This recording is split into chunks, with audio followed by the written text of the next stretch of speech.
एक बार शंकर भगवान और पार्वती मैया कैलाश पर्वत पर बैठे थे। शंकर भगवान धूनी लगा करके बैठे थे, तपस्या में विलीन थे।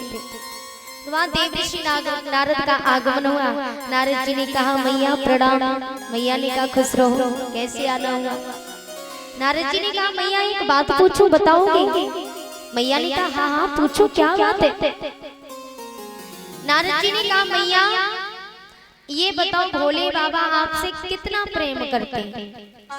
अब पार्वती जी कहने लगे ये भी कोई पूछने वाली बात है? भाई वो मेरे पति हैं, मैं उनकी पत्नी हूँ, मुझसे प्रेम नहीं करेंगे तो किससे करेंगे? नारद जी ने कहा मैया ऐसी बात नहीं। बोले मेरा ये मतलब नहीं था, मैं तो बस ऐसे ही पूछ रहा था, इसलिए पूछ रहा था कि भोले बाबा यदि आपसे प्रेम करते हैं तो भोले बाबा ने आपको ये तो बताया होगा कि उनके गले में 108 मुंडों की माला है, ये किसकी है और क्यों है? पार्वती मैया कहने लगी लल्ला जी बात कब होना है बताइए। नारद जी कहने लगे तो फिर काहे का प्रेम करते हैं बाबा? नारद जी का काम है आग लगाने का, इधर की बात उधर करना, उधर की बात इधर करना। आग लगा के चले गए। अब जाने की बात क्या हुआ? पार्वती मैया क्रोध में आके लंबों से घूंघट मार के कैलाश पर्वत पे बैठ गई। अब भोले बाबा की धुनी खुली। बाबा ने कहा पार्वती, अरे ओ पार्वती। अब पार्वती मैया काहे बोले? क्रोध में है। भोले बाबा ने कहा क्या बात है? मैया ने कहा बाबा एक बात बताओ, आप मुझसे कितना प्रेम करते हो? बाबा समझ गए यहाँ पर कोई ना कोई आया था। बोले यहाँ कोई आया? बोले नहीं, पहले बताओ। बोले तुमसे प्रेम? बोले ये भी कोई पूछने वाली बात है, मैं तो अनंत प्रेम करता हूँ, अनलिमिटेड, जिसकी कोई लिमिट नहीं। अब मैया ने कहा यदि आप मुझसे प्रेम करते तो एक बात बताओ। बोले कौन सी बात? बाबा ने कहा यहाँ पे नारद जी आए। बोले नहीं तो फिर ऐसी बहकी बहकी बातें क्यों कर रही? बोले नहीं बाबा आप ये बताओ, अगर आप मुझसे प्रेम करते हो तो आपके गले में 108 मुंडों की माला है, ये किसकी है और क्यों है? बाबा समझ गए कि नारद जी आए और आग लगाए के चले गए। बाबा ने कहा ये 108 मुंडों की माला किसी और की नहीं, बल्कि तुम्हारे मुंडों की माला है। बोले मेरे? हाँ मेरे 108 मुंड।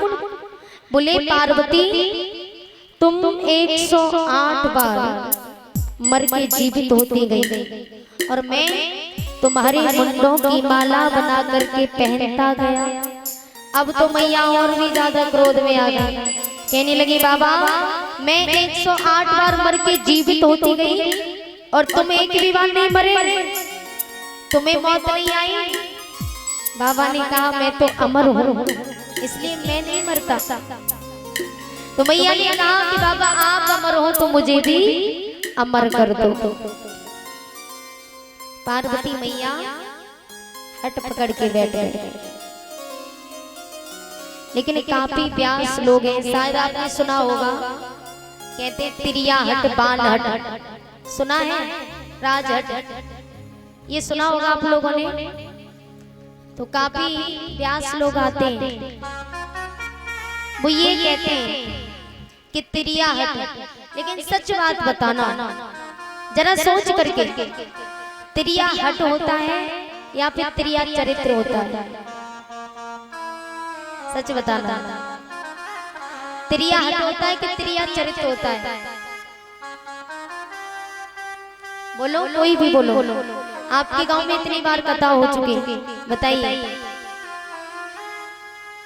क्या होता है? तिरिया हट होता है कि तिरिया चरित्र?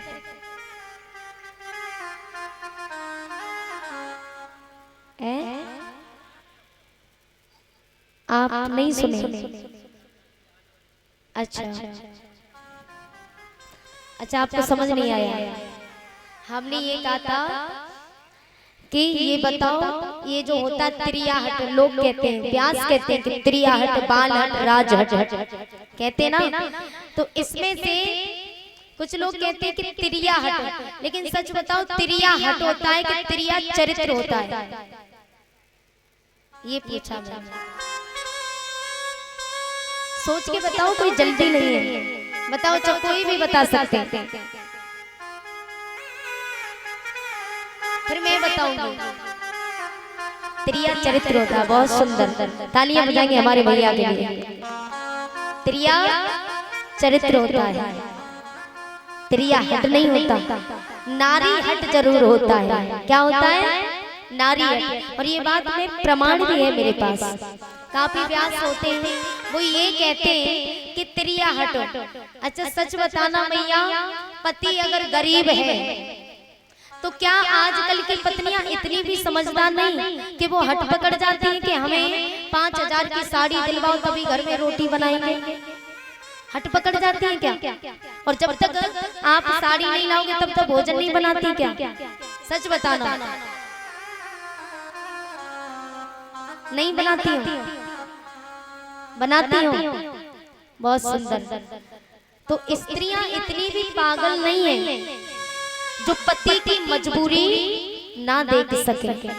तो फिर कैसे होगी त्रियाहट? स्त्रियां पति की मजबूरी देखती हैं, अगर पति पर गरीबी है तो पत्नी उसी में खुश रह लेगी। तो हम कैसे कहते हैं कि त्रियाहट होता है? ये गलत हुआ कि नहीं हुआ? त्रियाहट नहीं होता, त्रिया चरित्र होता है, नारी हट जरूर होता है। और ये नारी नहीं बल्कि ये नारी, जिस दिन इस नारी ने चलना बंद कर दिया, इसने हट पकड़ ली कि आज हमें चलना नहीं है, तो कितने भी डॉक्टरों को बुलाना, कितना भी कुछ करना, ये चालू होने वाली नहीं। बोले गोविंद भगवान की। और एक होता है बालहट। अच्छा सच बताना, आपके तो बच्चे छोटे छोटे हुए होंगे, काफी व्यास लोग कहते हैं कि बच्चा अगर रो जाए कि अम्मा हमें चंदा मामा चाहिए, तो क्या आप अपने लल्ला के लिए चंदा मामा तोड़ के लाती हो? तभी चुप होता है। लेकिन हम नहीं कह रहे, हमने तो सुना है, बहुत शास्त्री जो हैं, लेडी शास्त्री हैं, जेंट्स हैं, उनके मुख से हमने तो सुना था। वो कहते हैं कि जब तक मैया चंदा मामा ना लाए तब तक लल्ला चुप होता नहीं। ये गलत बात है। अरे माँ तो माँ होती है, माँ अपनी ममता दिखा करके अपनी संतान को चाहे कैसे भी शांत कर ले, बेटा चुप हो जाएगा, ये माँ के हाथों में होता है। ये बाल हट नहीं होता बल्कि ये बाल हट होता है। फिर चाहे जवानी हो या बुढ़ापा हो, आजकल देखा होगा जिसके बाल सफेद होते चले जाते हैं, कितनी भी डाई करना कुछ करना ये काले होने वाले नहीं। कुछ देर के लिए पॉलिश कर लो तो दिखाई देंगे यहाँ काले हैं, फिर कुछ दिनों बाद फिर वही रंग। तो ये बाल हट होता है। आज मैया सती जी कहने लगी, बाबा मैया पार्वती कि मैं भी कथा सुनूंगी, मुझे भी अमर करो। बाबा ने कहा ठीक है, नहीं मानती तो चलो। आज बाबा पार्वती मैया को लेकर के एक पीपल के वृक्ष के नीचे ले जाते हैं। पीपल के वृक्ष के नीचे आसन लगा करके बैठ गए और पार्वती से कहा कि पार्वती कथा मैं तब तक सुनाऊंगा जब तक हुकारा आएगा। हुकारा बंद, मैं कथा सुनाना बंद कर दूंगा। बोली ठीक है। आज बाबा कथा सुनाने लगे, लेकिन पार्वती मैया सो जाती हैं। पीपल के वृक्ष के ऊपर तोती का रखा हुआ घोंसला था, उस घोंसले में तोती का अंडा था, उस अंडे से हुकारे की आवाज आने लगी।